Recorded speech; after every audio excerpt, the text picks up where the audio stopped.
Hello আমার অষ্টম শ্রেণীর ভাই বোনেরা, আগের দিনের যে পার্ট 2 এর ভিডিওটা হয়েছিল উত্তর আমেরিকার ভূপ্রকৃতির ওপরে, সেখানে আমি পশ্চিমের পার্বত্য অঞ্চল এই ভূপ্রাকৃতিক বিভাগটি আলোচনা করেছিলাম। আজকে আমি এই পার্ট 3 এই ভিডিওতে মধ্যভাগের সমভূমি অঞ্চলটা আলোচনা করব। তো তোমরা দেখতে থাকো ভিডিওটি। তো দেখো, মধ্যভাগের সমভূমি অঞ্চল। তাহলে মধ্যভাগের সমভূমি অঞ্চলটার আমরা প্রথমে অবস্থান বা বিস্তারটা আমাদের বুঝতে হবে।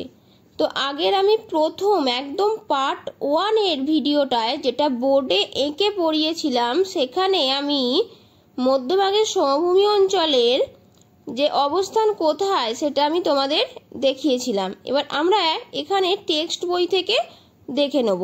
দেখো, মধ্যভাগের সমভূমি অঞ্চল অবস্থান আমাদের পরীক্ষায় লিখতে হলে এই যে পশ্চিমের পার্বত্য অঞ্চল ও পূর্বভাগের উচ্চভূমি অঞ্চলের মাঝখানে উত্তরের সুমেরু থেকে দক্ষিণে মেক্সিকো উপসাগর পর্যন্ত এই সমভূমি অবস্থান করছে, যা বৃহৎ সমভূমি নামে পরিচিত। তাহলে এই পর্যন্ত তোমাদের একটা প্রশ্ন আসতে পারে, বৃহৎ সমভূমি কি 2 মার্কসের, বা মধ্যভাগের সমভূমি অঞ্চল এই ভূপ্রাকৃতিক বিভাগটা এলে তোমরা এখানে একটা অবস্থান বলে পয়েন্ট করে এই 3-4টে লাইন লিখবে। তাহলে এটাকে চলে গেল অবস্থান। এর পরের যে লাইনগুলো আছে সেইগুলো তোমরা এখান থেকে বৈশিষ্ট্য বলে একটা পয়েন্ট করবে। বৈশিষ্ট্য বলে পয়েন্ট করে দেখো, প্রথম রোমান হরফে 1 নম্বর দিয়ে তোমরা এখানটা তোমরা লিখবে পরীক্ষায় যে মধ্যভাগের সমভূমি অঞ্চলে প্রধানত Mackenzie, Saint Lawrence, Mississippi, Missouri প্রভৃতি নদ নদী দেখা যায়। তো এখানে তাহলে এইরকম রোমান হরফে 1, রোমান হরফে 2 দিয়ে পয়েন্ট করে করে তোমরা পরীক্ষায় লিখতে পারো। আর কানাডিয়ান শিল্ড অবস্থান করছে এই সমভূমির উত্তর দিকে। আর এখানে এই লাইনটা তোমরা মনে রাখো, দীর্ঘদিন ধরে হিমবাহের ক্ষয়কার্যের ফলে এটি একটি সমপ্রায় ভূমিতে পরিণত হয়েছে।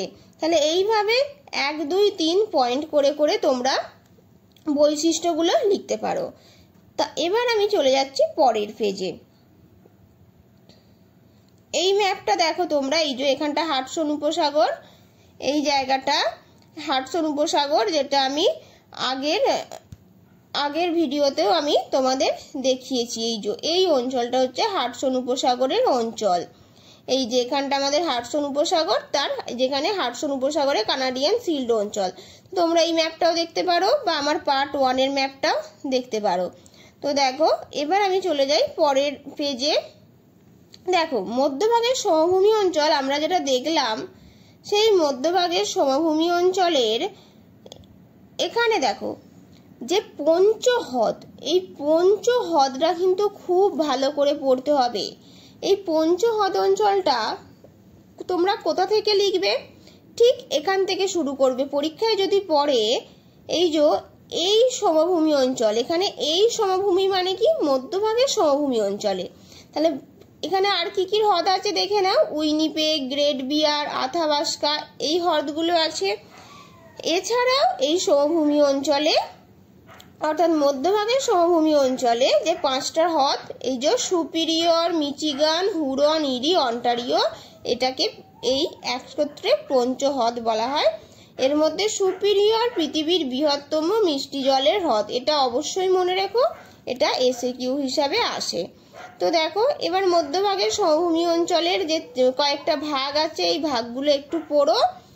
তারপরে আমরা চলে যাচ্ছি আমাদের ভূপ্রাকৃতিক বিভাগের 3 নম্বর ভূপ্রাকৃতিক বিভাগ বা কানাডীয় বা লরেন্সীয় উচ্চভূমি অঞ্চল। তো দেখো, কানাডীয় বা লরেন্সীয় উচ্চভূমি যেটা আমি আগের ম্যাপে দেখালাম, যেটা হাডসন উপসাগরকে কেন্দ্র করে গড়ে উঠেছে এবং এটি একটি প্রাচীন শিলা দ্বারা গঠিত সিল্ট মালভূমি বা সিল্ট উচ্চভূমি অঞ্চল। অর্থাৎ এটা একদম প্রাচীন শিলা, মানে যে শিলা, কঠিন শিলা যেটা বর্তমানে ক্ষয়প্রাপ্ত হয়ে বর্তমানে কোনো উচ্চভূমি বা মালভূমি আকারে অবস্থান করছে। তো এই উচ্চভূমিকে বলা হয় লরেন্সীয় মালভূমি। এটাও তোমাদের 2 মার্কসে আসতে পারে।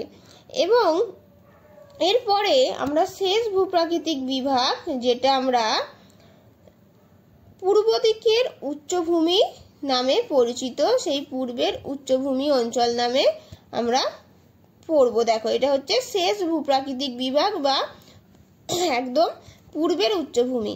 এখানে দেখো, এখানে অনেকগুলো শর্ট প্রশ্ন আছে। প্রথমত এর অবস্থানটা দেখো, উত্তরের ল্যাব্রাডর থেকে এবং একদম পুরো উত্তর আমেরিকা মহাদেশের সমগ্র পূর্বভাগ, যেটা দক্ষিণে আলাবামা পর্যন্ত অবস্থিত।